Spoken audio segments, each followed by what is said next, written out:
Y fíjate que poco a poco va saliendo más cuestiones, ¿no? Desde ayer empieza la versión de que los que dieron la información son los de la Secretaría de Hacienda.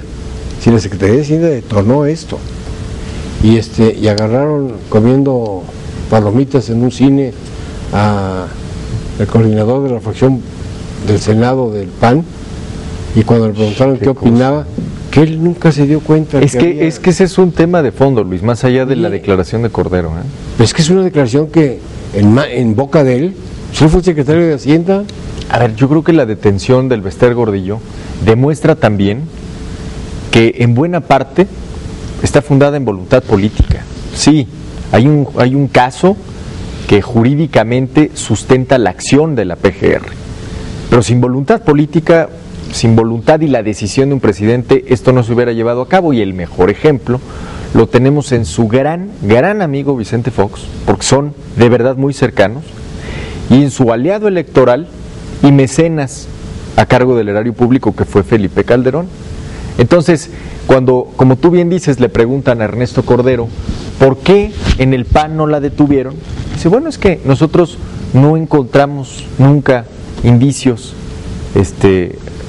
que demostraran que ella podía estar cometiendo un delito. A lo mejor le faltó agregar, porque tampoco los buscamos, ¿no? Claro, porque no hay gobierno más ciego, claro, que el que no quiere ver. Pepe, en los debates, durante la campaña, Santiago Krill les dijo eso y se lo revolvió a repetir. ¿Y quién la defendía?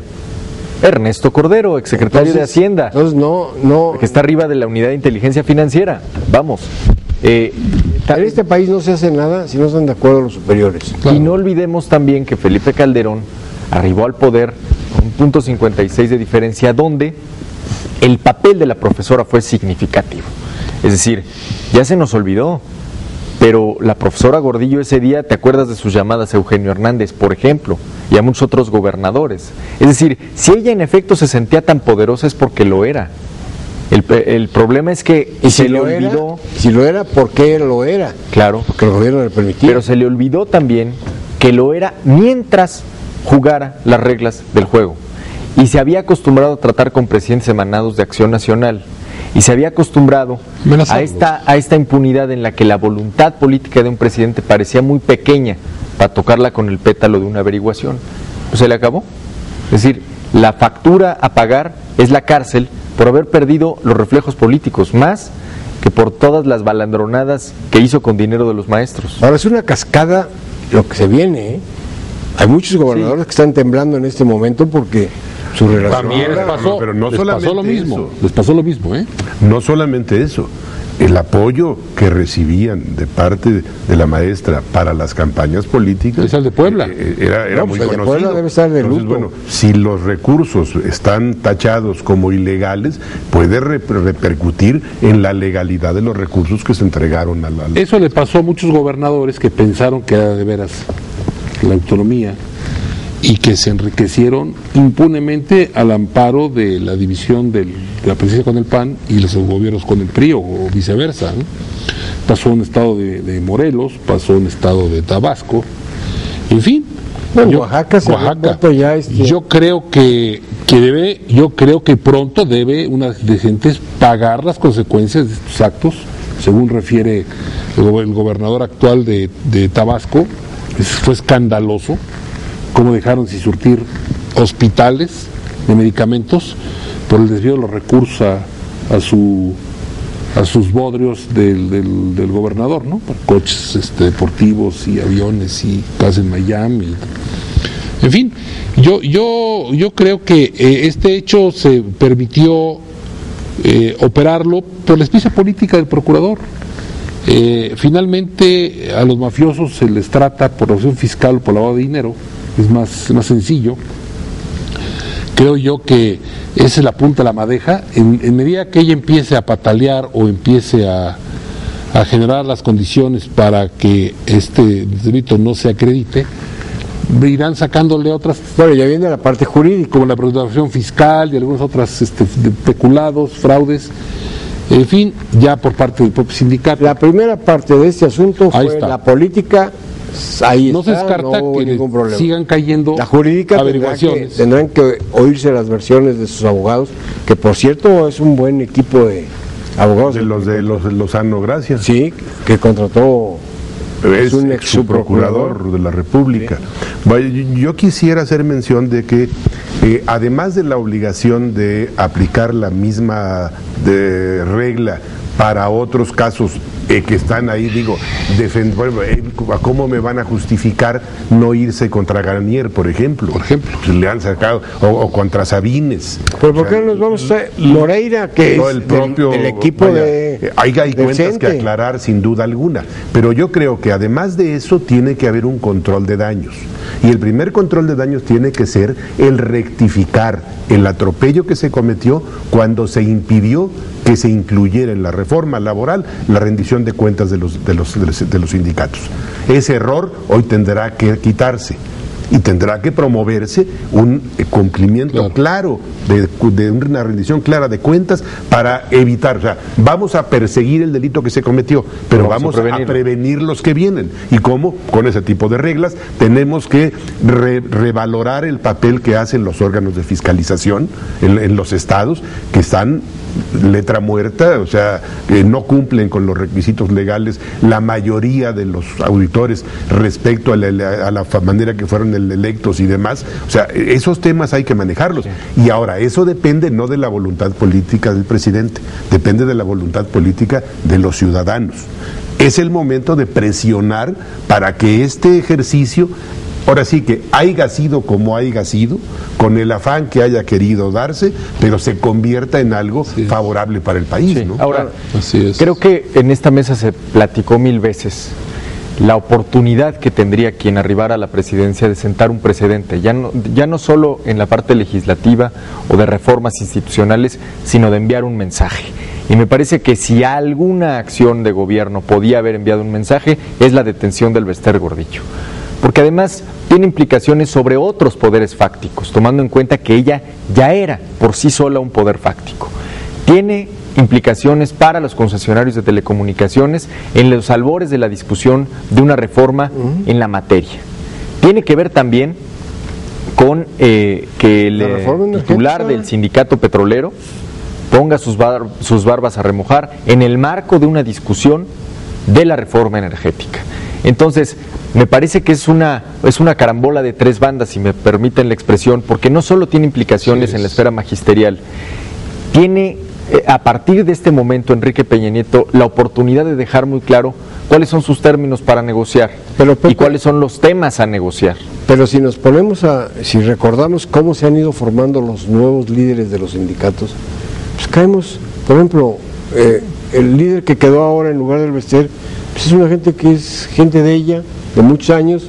¿Qué va a pasar? Bueno, más de lo mismo. Cuando así llegó el Bester, pues y así llegó Romero de Champs a Pemex. Tratando de llevar agua a su molino, me llamó mucho la atención que el miércoles en todos los espacios de radio y televisión se le abrió las puertas a Carlos Jongitud Jr.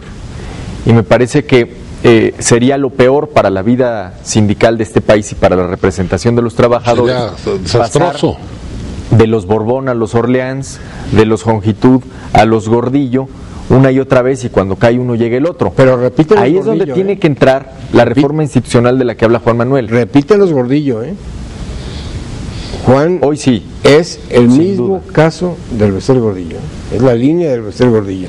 Hasta que no demuestre lo contrario, va a seguir siendo parte de la estrategia del Bester. Ahora, yo nada más para cerrar el comentario, sí me parece muy importante esto que dice Juan Manuel, de qué tan descompuesto tiene que estar el juicio de la opinión pública, la pasividad de los ciudadanos, para que un líder sindical pueda darse la vida que se dan en muchos de los casos, sin que haya costos, sin que haya una sola implicación, y que sepan que no va a suceder nada. Yo recuerdo, porque eso además lo viví, el momento en el que vi entrar a un estacionamiento al líder ferrocarrilero, al líder de los ex ferrocarrileros, porque pero ya no hay ferrocarriles, en su mayor parte quebrado.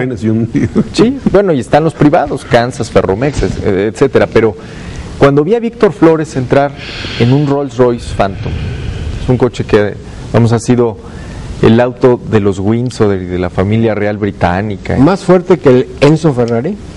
Pues por ahí anda de precio. ¿En serio? Por ahí anda de precio. Pues digamos, un coche casi reservado para la nobleza.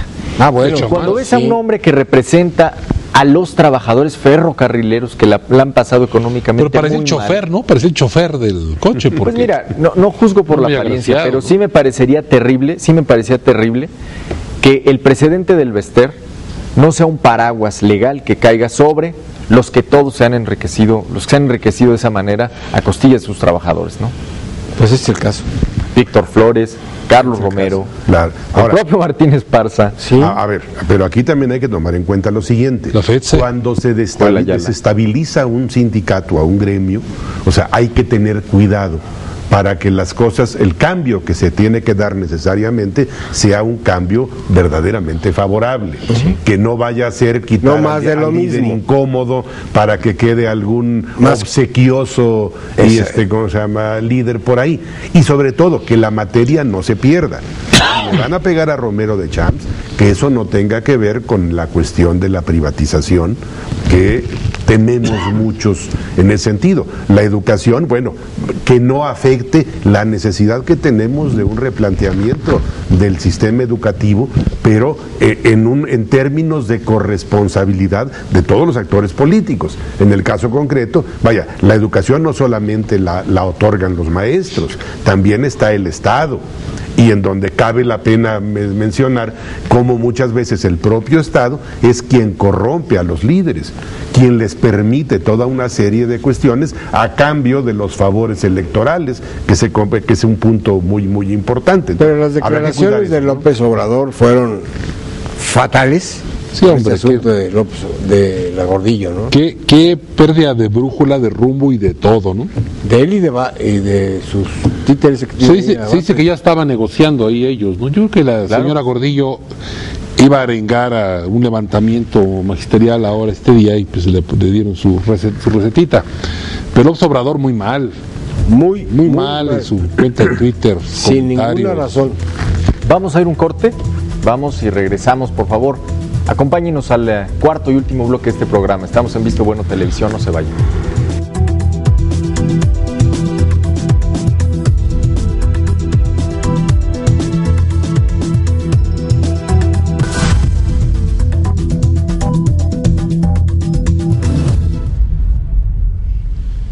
Bueno, pues estamos entrando ya a la parte final del programa. Me gustaría que todos los presentes aquí en la mesa platicáramos sobre las conclusiones, que son las primeras conclusiones de la primera etapa, porque vamos a tener para mucho tiempo esta detención de Vester Gordillo, que es toda una historia. Yo nada más quiero comentar, porque decía Juan Manuel del caso Romero de Champs y de Pemex, que desde luego que sería deseable que si hay indicios y elementos para proceder en su contra, se hiciera conforme a derecho, sin más ni menos. Sin que fuera una cacería. Pero Petróleos Mexicanos y la dinámica económica que conlleva, toda la cadena de valor que implica el procesar, exportar, explotar hidrocarburos, no es el sindicato de maestros, es una dinámica muy diferente. En otras palabras, Petrolero. este país aguanta una semana sin clases, pero no una semana sin Pemex. Un minuto sin Pemex. Entonces, ahí creo que también la decisión política y estratégica tendría que ser muy diferente. Yo me atrevo a pensar que si en verdad el presidente de la República está pensando en sacar una reforma energética, tal vez necesita de Carlos Romero de Champs. Dicen que no hay un líder sindical más benéfico para el patrón, en este caso la empresa pública, que uno corrupto, ¿no? El más incómodo es el líder honesto. Entonces, también, aunque la ley tiene sus tiempos, también estamos circunscritos a los tiempos de la política, que en este caso son primordiales. Y si el objetivo es sacar la reforma energética, bueno, no sé si estaría en la agenda del gobierno dar ahora el vaso a Romero de Champs. Yo Que no no lo olvidemos, vería cometió el error de ir a la Riviera Maya con Elba, cuando Elba dio aquel discurso de que no era la sirvienta de nadie, Porque andaban buscando acompañada unirse, con Romero de Champs. Error Hubiera que yo sido- creo que hubiera- se tomó nota. Hubiera sido una fuerza de ese sindicato que se iban a formar los dos, tremendos, Creo que Chaufué todavía sigue brincando en el pie derecho, ¿verdad? y hasta el izquierdo. ¿Cuándo Pues es que la política da muchas vueltas, ¿no? muchas vueltas ¿Esa al es una tiempo. prueba? Elba le dijo que qué quería que escribiera en su epitafio en el 2003. Eso le dijo Elba a Emilio Choifet, cuando él la destrona de la coordinación. Y bueno, el epitafio del Bester ya lo vimos, ¿no? Yo creo que un político nunca debe hablar de su muerte, porque le llega. Tienen que hablar de las cosas a largo plazo. Y bueno, el Bester no midió, esa es la realidad, no midió contra quién se estaba enfrentando. Creo que en algún programa de nosotros hemos mencionado, y lo volvemos a reiterar, nada es posible por encima del Estado. A mí me dio mucho gusto que por encima de que, bueno, que este asunto legal lograr mantenerlo en el más absoluto sigilo, cosa que es de reconocerse, con una Procuraduría infiltrada y con todo lo que representa en este país, que se haya mantenido así, pues es loable. Que se mantenga el asunto legal escrupuloso. Creo yo que la operación política que ha habido alrededor de esto ha dado beneficios. No hay escuelas cerradas, no hay gente en las calles, y también Los gobernadores no han agitado. no han agitado, han estado ahí, pero también es una forma de ver la condición humana, ¿no? Todos los que esa mañana le ofrecieron inmolarse en su causa, nadie dijo esta boca es mía. Pobre maestra, injusto, liberen, todo el mundo callado, alineado, mi solidaridad con la profesora, pero moral, y se acabó el asunto. Pero ¿no viste la foto que salió donde Roberto Gil Suárez le está agarrando la cara a la hija Mónica, la hija de Bester Gordillo? Y yo ¿Qué quiero... no ven el significado de una foto así? Y yo quiero saludar hoy al profesor Romeo Pérez, que fue líder sindical cuando doña Elba entró al poder, un hombre digno, un hombre de respeto, y quiero saludarlo y felicitarlo porque no cabe duda que no hay mal que dure 100 años ni maestro que lo aguante, ¿no? Entonces felicitar, yo creo que también está brincando un piecito el profesor, viendo la caída de la señora Gordillo, porque la aborrecía, por cierto. ¿Verdad? Bueno, ¿y qué va a pasar con Humberto Moreira? Bueno, Humberto Moreira está haciendo una maestría en Barcelona, hasta donde tengo entendido. Y pues desde luego forma parte de esta larga lista de políticos a las que hoy, como bien se decía, estamos esperando ver acciones en su contra. Yo creo que cada caso es muy diferente y particular. Para empezar, volviendo al tema petrolero, pues Carlos Romero es senador, y es senador del PRI y es secretario de la Comisión de Energía. Humberto Moreira, por ejemplo, no han logrado meter a la cárcel al ex titular del SATEC, que es el Servicio de Administración Tributaria de Coahuila. Y ahí pues no han podido probar, o no han querido, o no hay indicios de que haya recursos de procedencia ilícita o esto que le están probando al Bester. A lo que me refiero es, no podemos entrar en esta dinámica de que ahora que el gobierno federal o la PGR tiene el sable recién estrenado, para ocupar un término muy de esta mesa, pasemos a cuchillo a todos los que han tenido un escándalo mediático. Eso me parecería tan condenable como no hacer nada. Lo más rescatable ahora es la forma que se hizo con estricto apego a la ley. Sí, Claro, exacto. claro, Entonces lo que yo estoy de tendríamos que acuerdo. hacer es analizar cada caso en lo particular y no decir venga la venganza colectiva, ¿no? Porque Oye. dicen que Humberto Moreira ya confirmó que venía a la asamblea. Bueno, el hermano Mientras quiso... no lo recoja como Mientras dice no, Reforma, lo ¿no? único que puso como condición es que no lo vaya a recibir al aeropuerto el licenciado Murillo. Oye, pero bueno, cambian los Que tiempos, hace ¿no? recepciones ¿Qué tal? un poquito Un fuertes. poquito en fuertes. ese ¿qué tal la sentido. ovación que se llevó el Liceo Murillo en un evento en No, Palacio eso es algo Nacional? que hay que destacar, porque es un evento político, institucional, en donde todo el mundo le aplaudió. Y el contraste con los procuradores de Calderón. Es decir, Arturo Chávez Chávez, Bueno, no, aquel pero, procurador que... el caso en contra de Hank estaba igual de amarrado que este, ¿no? Mira, No era así. Hijo, Arturo qué Chávez Chávez vergüenza, por salió el Dios. día que lo ratificaron en el Senado y jamás se volvió a saber de ese procurador. Y luego la procuradora Marisela Morales, que fue, la verdad, el azote de los arraigos. en este país. Todo se resolvió abusando de la figura de la Y testigos protegidos. Ojalá reencontremos también el proceso y la certidumbre jurídica en la PGR para cuando si se algo impute un requiere delito a este alguien. país es verdad. Estamos Transparencia. ávidos de verdad, de alguien en quien se pueda confiar, Correcto. a quien le podamos creer. Así es. Y yo retomo en lo que tú platicabas, Pepe, respecto de no caer en la cacería de brujas.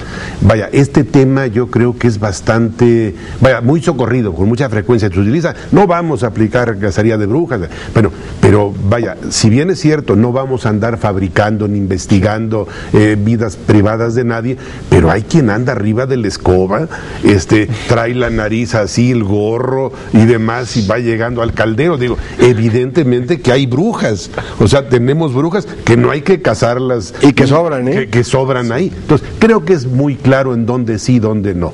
O sea, la forma de actuar en este caso, pues digo, y creo que tiene mucho que ver con la actitud de los amigos o conocidos o cercanos a doña Elba. Pues digo, los elementos, la acusación es demoledora. O sea, había un dinero aquí que venía de los trabajadores, caminó para acá y de aquí te beneficiaste tú. Híjole, ahí sí es muy complicado esta cuestión. Muchos de nuestros televidentes preguntaron por qué tanto el mapa ese que puso el subprocurador Castillo, que por qué tanta explicación hizo. La base. Bueno, pues es la clave y es la base para decir que era delincuencia organizada. La certeza o la contundencia de esto está reflejado en la opinión pública. Claro. O sea, pero además, no hay voces de defensa que digan es una injusticia, es incorrecto. Así es. No, pues sí. Y Además, tipificaron ¿sabes qué? la delincuencia Me parece organizada. que tiene otra dimensión, dos momentos en el último mes. El discurso de Emilio Chuaifet, que recuerdo muy bien en esta mesa cuando lo nombra Enrique Peña Nieto, hablamos del mensaje que implicaba, del arrojo del presidente, de ponerle un hasta aquí al poder fáctico de Elba. Bueno, pues hoy se comprueba. Y me parece que Emilio Chuaifet se ha consolidado como una figura de nivel para la CEP, algo que ya hacía Por falta lo también, pronto, así como en la seria, PGR. una figura seria. Y por otra parte, Experimentada. aquella entrevista del Bester Gordillo con Adela Micha es de verdad una Masacre. autobiografía y un autoexamen psicológico frente a las cámaras que hay que ver, si usted no lo vio, de verdad vale la pena analizarla para ver cómo en el sentido más humano el Bester había perdido todo contacto con la realidad. Y uno de sus grandes amigos y más cercanos colaboradores, Jorge Castañeda, lo escribe en su columna esta semana. Ella había perdido contacto con la realidad. El jueves. Ella ya no leía periódicos. Su coro de amigos le platicaba lo que decían. Los libros también. Es decir, Qué ella grave tenía para un filtros político, de información. Qué grave para Ella un no político. leía, le gustaba que le explicaran y en función de eso tomaba las decisiones y defendía los puntos. Entonces vemos como también el aislamiento de los políticos de toda realidad, el que el mundo sea una suburban, lujos y una agenda apretada, al final del día tiene un costo altísimo. Y cuando se pierde el contacto con la realidad, como es el caso del Bester, pues se pagan facturas como esta, ¿no? Yo creo que deben cuidar más también la parte mediática, ¿no?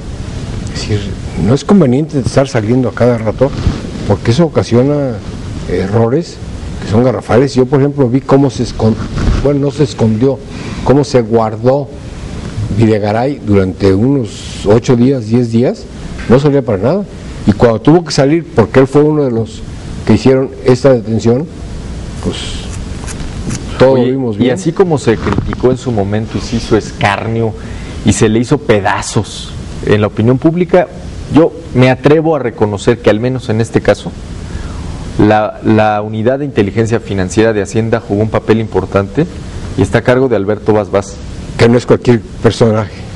Alberto Basbás, ex procurador del Estado de México, que rodó su cabeza tras el caso Polet. Entonces, así como en su momento lo hay que ponerle despedazamos, su estrellita. hay que decir En que este bueno, caso, en sí. este caso hay que reconocer que fue un trabajo bien hecho que dio en buena medida los indicios necesarios para que la Procuraduría tomara las medidas pertinentes, ¿no? ¿Y por qué no mejor partimos de por qué fue puesto en ese puesto Basbás?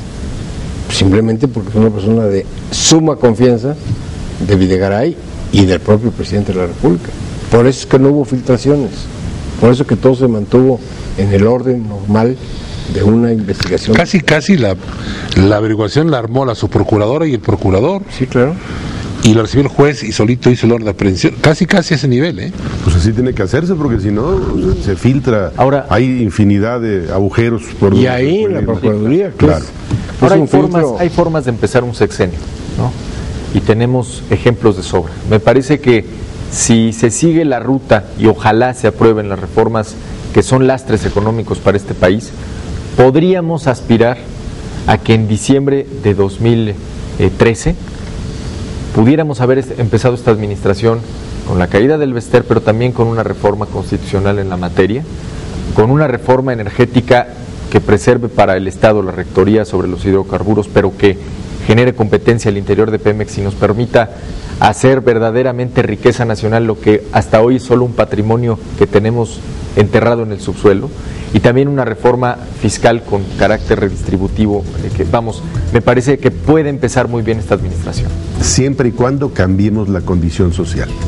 Y la manera de cambiarla es en torno a la aplicación de la ley. Claro. Si se dan esas condiciones, podemos avanzar muchísimo. El combate a la impunidad es primero. Claro. Muy complicado. Pues llegamos al final. Se nos acabó el tiempo. Un gusto. Se nos acabó el tiempo. Juan Manuel, muchas gracias.